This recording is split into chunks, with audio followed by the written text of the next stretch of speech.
नमस्कार। आप सुन रहे हैं द बॉलीवुड रेडियो और मैं हूं आपके साथ आकाश। दोस्तों, आज के इस पॉडकास्ट में किस्सा राजेश खन्ना और हेमा मालिनी का और बात फिल्म महबूबा की। साल 1976 में महबूबा शक्ति सामंत की राजेश खन्ना के साथ छठी फिल्म थी। इससे पहले वो 5 फिल्में राजेश खन्ना के साथ बना चुके थे और सभी फिल्में सुपर डुपर हिट थीं। और उस टोली को एक बार फिर साथ ले आई जिस के साथ राजेश खन्ना सबसे ज्यादा सहज महसूस करते थे।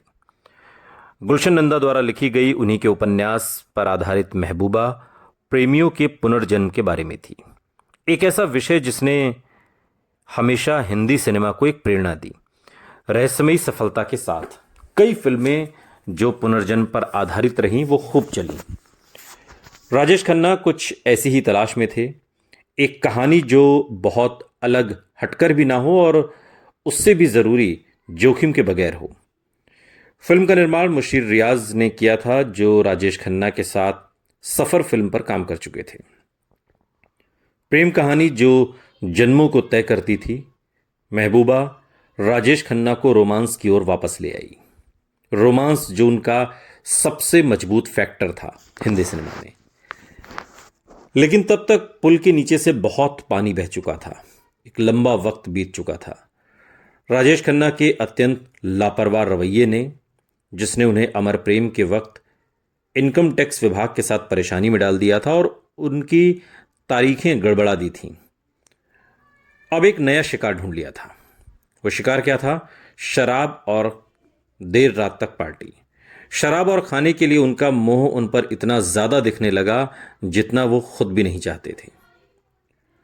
जो पहली बात आशिम सामंत को महबूबा की शूटिंग के समय की याद है, जो शक्ति सामंता के बेटे हैं, वो ये कि राजेश खन्ना का चेहरा उन दिनों काफी मोटा हो गया था। एक रोमानी हीरो के लिए अच्छा दिखना जरूरी होता है, लेकिन काका ने अपनी सेहत का कोई ध्यान नहीं रखा। ये बातें आशिम सावंत ने सालों बाद एक इंटरव्यू में कही। लेकिन राजेश खन्ना को भरोसा था कि रोमांस की जानी पहचानी दुनिया एक बार फिर किस्मत को जगा देगी, और उनके पास ये मानने के लिए वजह भी थी। उनका गायक के रूप में जन्मों को तय करने का मतलब था कि संगीत महबूबा फिल्म की बुनियाद होगा। और शक्ति सामंत ने आर डी बर्मन, किशोर कुमार और आनंद बख्शी के कमरे में एक साथ मौजूदगी होने के कारण राजेश खन्ना को सिर्फ आराम से बैठकर उन लोगों को एक जादू को बुनते हुए देखना था। ये तिकड़ी जिस फिल्म में होती थी वो सुपर डुपर हिट होती थी। अब तक तो यही होता आया। आज लोगों को सिर्फ महबूबा फिल्म का संगीत याद है, वो फिल्म याद नहीं है, ये भी हकीकत है। और किशोर कुमार द्वारा गाया गाना मेरे नैना सावन भादो राजेश खन्ना किशोर कुमार की संगत का सुनहरा पल माना जाता है। इस गीत को किशोर कुमार ने लगभग छोड़ ही दिया था, वो गाना ही नहीं चाहते थे, क्योंकि उन्हें लगता था कि वो इस गीत के साथ इंसाफ नहीं कर पाएंगे। आर डी बर्मन ने उनकी काफ़ी मिन्नतें की और आखिरकार किशोर कुमार मान गए। और जब ये तय कर लिया गया कि लता मंगेशकर अपना हिस्सा गा चुकेंगी तभी किशोर कुमार गाना रिकॉर्ड करेंगे।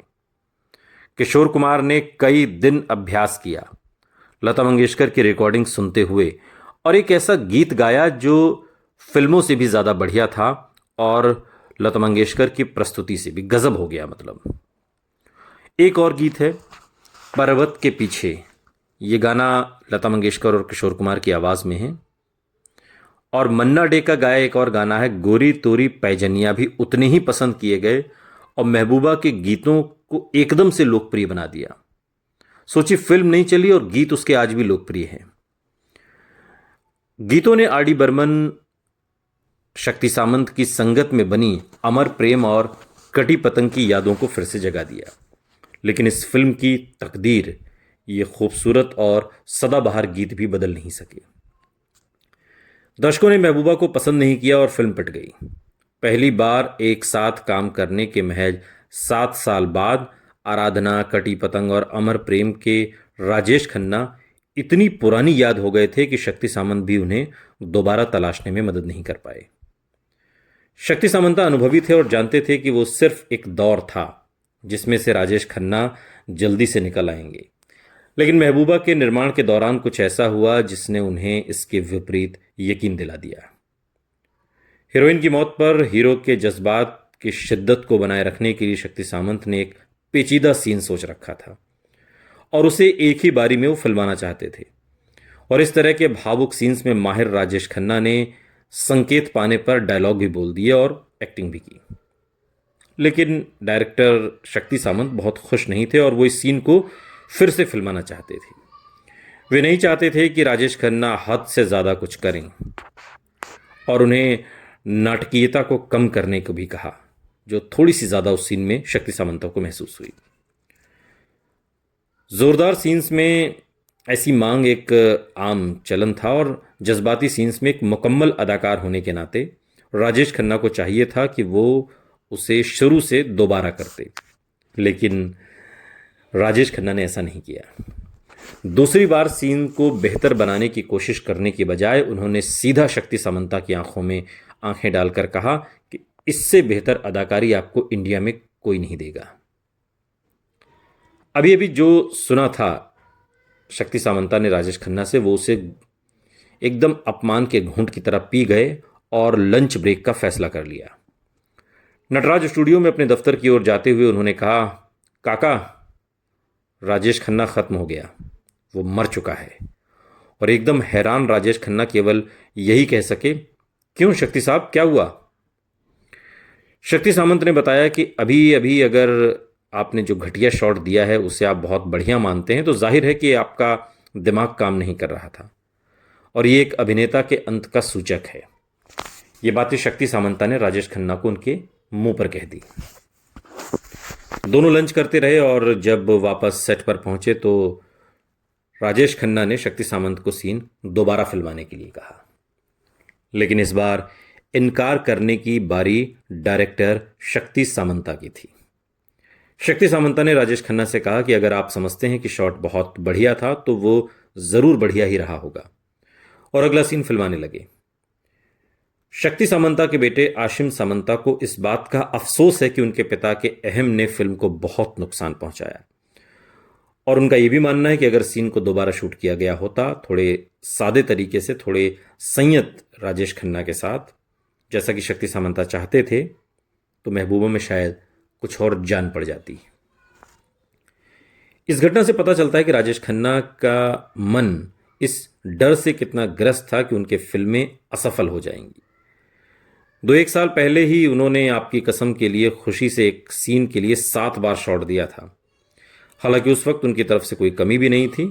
अब वो अपने सबसे भरोसेमंद डायरेक्टर शक्ति सामंता की सलाह को भी सुनने को तैयार नहीं थे। जो सीन वो ठीक से नहीं निभा पाए उसे दोबारा करें। जाहिर था कि कुछ बदल गया था। हालांकि राजेश खन्ना अपनी फिल्मों की कामयाबी नाकामयाबी को एक हद से आगे गंभीरता से नहीं लेते थे। फिर भी उनके साथ आने वाली चीज़ों की तरफ वो वैसी उदासीनता नहीं रख पाए। अगर उनकी बेमिसाल सफलता ने उन्हें ये यकीन दिलाया कि वो इस माध्यम से ऊपर थे, तो उनकी असफलताओं ने दिखा दिया कि वो हकीकत में किस कदर गलतियां कर सकते थे, और लगातार वो ये गलतियां करते रहे। वरना महबूबा शायद इतनी बुरी तरीके से न पिटती जितनी बुरी तरीके से वो पिट गई। लेकिन वक्त वक्त की बात है, और एक दौर राजेश खन्ना का ऐसा भी था जब वो काफ़ी मजबूत स्थिति में थे, लेकिन एक दौर ऐसा भी आया जब वो डायरेक्टर की ही, जो उनके पसंदीदा डायरेक्टर थे, उनकी बात को ही सुनने से इनकार कर देते थे। लेकिन जिस फिल्म का किस्सा हम आपको सुना रहे हैं, महबूबा, जो साल 1976 की हिंदी फिल्म है, शक्ति सामंता द्वारा निर्देशित, राजेश खन्ना, हेमा मालिनी और प्रेम चोपड़ा। कहानी का जो टॉपिक है वो पुनर्जन्म है। संगीत आर डी बर्मन का है और इस फिल्म को मुख्य जोड़ी द्वारा शानदार अभिनय और लता मंगेशकर और किशोर कुमार द्वारा गाए गीत मेरे नैना सावन भादों और पर्वत के पीछे के लिए याद किया जाता है। जैसा कि हमने आपको बताया, गुलशन नंदा की कहानी है, उनका उपन्यास है और उन्होंने ही पटकथा भी लिखी है। कहानी कुछ ऐसी है कि गायक सूरज यानी राजेश खन्ना को उसकी मंगेतर ने एक वीणा भेंट की, एक वाद्यंत्र जो होता है, इंस्ट्रूमेंट। इसके बाद वो अक्सर रात में एक गाना सुनता है। एक दिन स्टेज शो के लिए जाते समय वो एक अज्ञात स्थान पर भारी बारिश में फंस जाता है। वो एक छोटे होटल में रहने के लिए जाता है, जहां उसकी मुलाकात रत्ना नाम की एक महिला से होती है। रात के दौरान वो देखता है कि रत्ना वही गाना गाती है जो वो अक्सर रात में सुनता है। वो एक महल की ओर जाता है और उसका पीछा करता है। वो रत्ना को बाहर बुलाने की कोशिश करता है, लेकिन महल का रखवाला बताता है कि रत्ना की मौत को तो 100 साल से ज्यादा हो गए साहब। बाद में रत्ना के एक चित्र से उसे उनका पिछला जीवन याद आ जाता है। पिछले जन्म में वो शाही दरबार का मुख्य गायक प्रकाश था।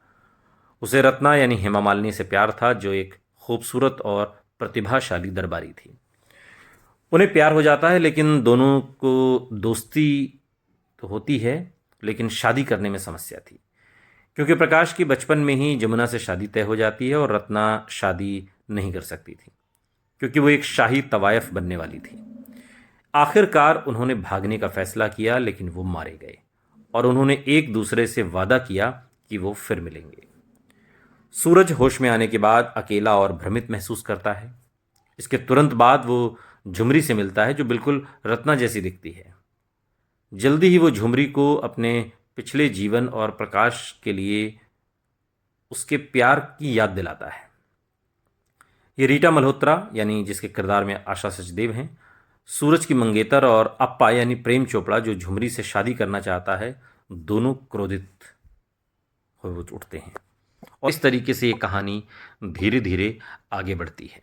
फिल्म का गीत संगीत, जैसा कि हमने आपको बताया, शानदार था, लेकिन ये फिल्म चल नहीं पाई। ये हकीकत है। सुनते रहिए द बॉलीवुड रेडियो, सुनता है सारा इंडिया।